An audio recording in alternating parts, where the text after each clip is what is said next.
Here with Keegan. What's up, guys? Thank you for being here. I don't know, the video today is nothing really crazy. I just kind of want to talk about the supplies that I've bought.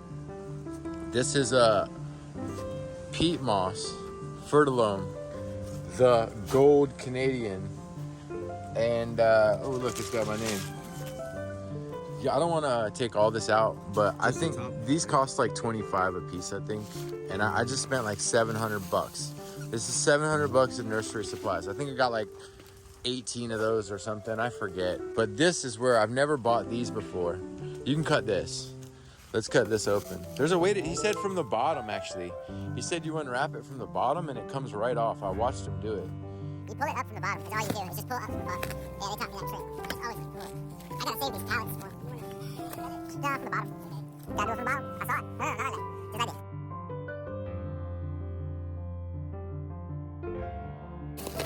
Yeah, that worked out. Wow. So I've never bought these before. We got them out. We pulled up. You can cut those for sure. Yeah, these cords. Yeah. So these are 7s right there, and those are 15s. Wow, okay. And they cost, you know, a couple dollars each, $1.50, $2 each. And I need these really bad. So probably gonna go through today, repot some trees and pull some weeds and look at some special plants.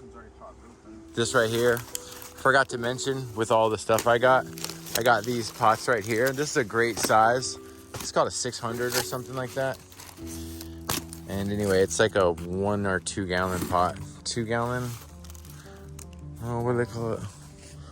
600, C600. These are great. It's a good size pot.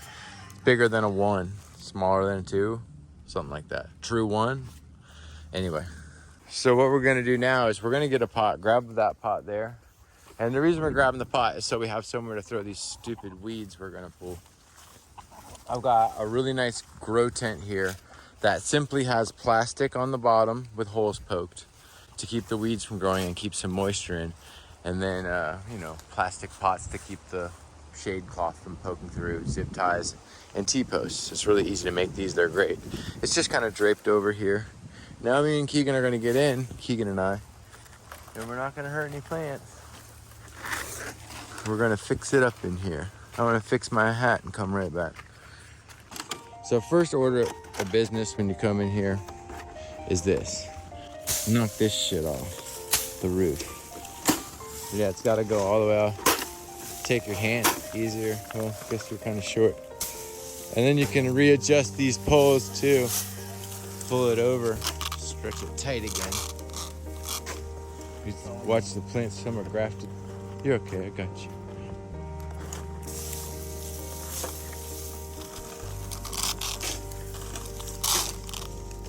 It's fun. Now we're gonna get into the plants. Okay, so yeah, and then we just start going in, and you just don't want to pull anything that's worth a bunch of money. These are some grafted trees I did. I forget the name of it, but it was a special graft I did. Anything that's rootstock that's dead, let's pull aside. This is a rootstock that, you know, that's left. A variegated Tangatuba. Huh, doesn't make sense. I must have grafted it on the wrong rootstock, because that's not the right rootstock. Anyway. So yeah, we're going through some grafted stuff that failed. We're just gonna pull all that out. And just keep it moving. Got a lot of rare stuff, a lot of rare seedlings. They get overgrown, and this is the point at which you need to pull off these weeds gently and fertilize these. We're gonna fertilize them next, but first is to just pull all these weeds. So I'm gonna kind of just show a before and after and not show the whole process of pulling the weeds. You see, the thing is just don't pull up anything that's alive. And a lot of the plants look really weak. And some will have died. Getting too wet, too much shade, not enough attention. If you got a ton of trees though, the strong will survive. And I just had too many to care for all at once, I guess, and got really rainy and wet, and it was too hot. So this is an easy way to keep them alive though. So I'm gonna keep pulling weeds, and I hate these salvias here. I hate these salvias. At least the roots are real small. But see, that came right out. Look how much plant you got, like no roots. All right, well, we're gonna continue. So what I really want to show right now is the fact that when you have a tree that's a rare small seedling like the anomaly, some of these Jabuticabas, If they get too much water, too much shade, too many weeds, that's what you get right there. They need good air circulation and good amount of sunlight. Shade is better than too much sun if you're really hot. But if you have cool temperatures, you can do cooler, more sunlight rather. And I'm just going through and just kind of playing catch up here. A lot of these were just unhappy. You can see this one, I was just pulling the weeds and it jumped right out of the pot. You do have what appears to be viable plant there, so you got to just repot it, and we're going to hit it with just a touch of fertilizer when I come back in here, and pray that we don't overdo it. If you over fertilize them, you can really kill them.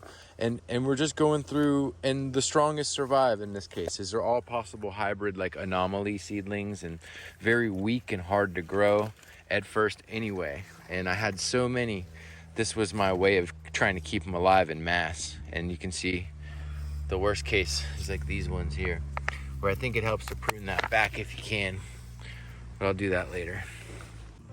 So now that we've kind of made a dent here in the weeding process, we've definitely made a dent.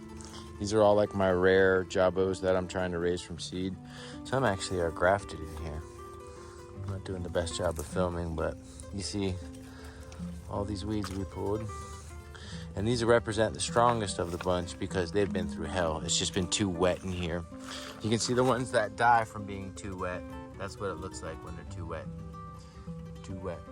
But these ones that lived are tough as nails. And these are the ones I want. The strongest survived. So we're gonna put a little touch of fertilizer. This organic Holly Tone. This is actually a variegated Calycina. You see, I'm not throwing a lot on these. I just like to give them a touch. You can really kill them when they're weak like this. Maybe less than a handful. I don't know what you call it, but just enough to barely coat the surface. The stronger the plant looks, you could give it a little more, I guess, but I'm going light. I'm going light on all these just to go easy. You can always fertilize again, but if you overdo it, you'll be really sad that the tree's dead. And it doesn't take a lot to overdo it. This is a low nitrogen fertilizer, so it's not really the biggest concern in the world of overdoing it. But if you had something that was synthetic, you really better watch your butt. These are the Repotting hybrid Repotting seedlings. I got some planted out. One looked really cool. This one here looks really nice. I'm not so worried about feeding those too much. They can take a lot more fertilizer. That's a really cool looking seedling there. So I'll continue on the line and we'll just try to put some life back in these. Wow, that was the one Keegan was talking about, that he's like, I want that one. That's a Repotting hybrid, but look at it looks kind of cool the way it did that.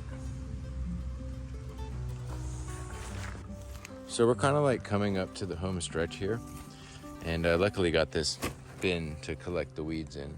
But these are all some of the best of the best trees that I had that are select seedlings that I'm growing out. Look at this one, looks really cool. That looks like a Kimber hybrid that maybe got with the anomaly, or maybe it's just a Kimber hybrid, but really cool looking tree. It went through hell. So I'm gonna put all these in twos, those twos that you saw. This, I don't even know what it is. I should know. It doesn't say. Okay, it's a Sanford seedling. So those did really well because they're so tough.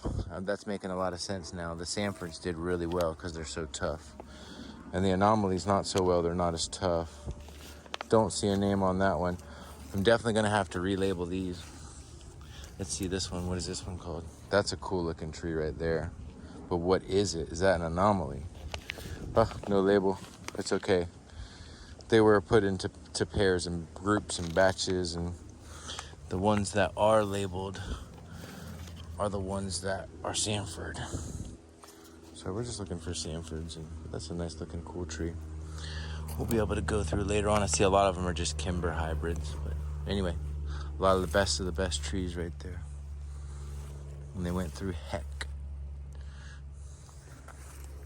And now you can see that we came through and how much fertilizer I hit them with, how much better everything is looking. I want to say thanks to my girlfriend, Raylene, Keegan, for helping out. This is a really cool looking tree here. I don't know what it is. I think a very odd looking tree. Somewhere in between Grumachama and something, or Calycina maybe hybridized with Grumachama. I don't know what it is, but it's grown very well. and I've kept it alive, and I couldn't tell you exactly what it is. I just pulled a root up there. Push that guy back down. But yeah, this is a really cool, interesting tree. I don't recognize it. For the life of me, I don't recognize it. So, is that a flower? No, I wish. There's kind of the final product. It's a lot better. Thank you, Keegan. Smells like woo, woo, woo. Not hard to see, but it does look a lot better. Oh, can't forget to repot this variegated Paulista. Hold that up there, Keegan. Don't drop it. It's a $500 plant, maybe more, right? Yeah. That's good. All right. All right, guys. I'll see you later. So we're taking this beautiful tree, grafted, variegated Paulista, and we're putting it into a 15-gallon, straight from like this looks like a 3-gallon. So you put your hand flat at the base like this. What's this? Huh. Flat. Like a sandcastle. You don't want it to come apart. Not a lot of roots. It could have stayed in there much longer. But okay. Oh, I didn't plant it too high. I left it kind of low. It doesn't have to be perfect. I'm going to be repotting this thing again in years. So it'll stay in there for another 3 years. Don't want to hurt it at this phase.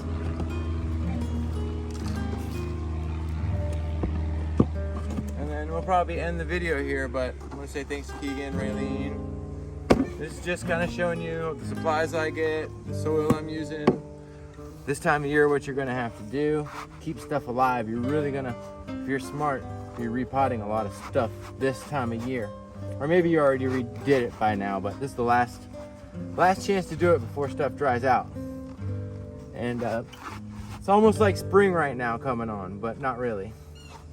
Good time to start grafting and rooting cuttings too, in my opinion. So definitely check out my website, flyingfoxfruits.com.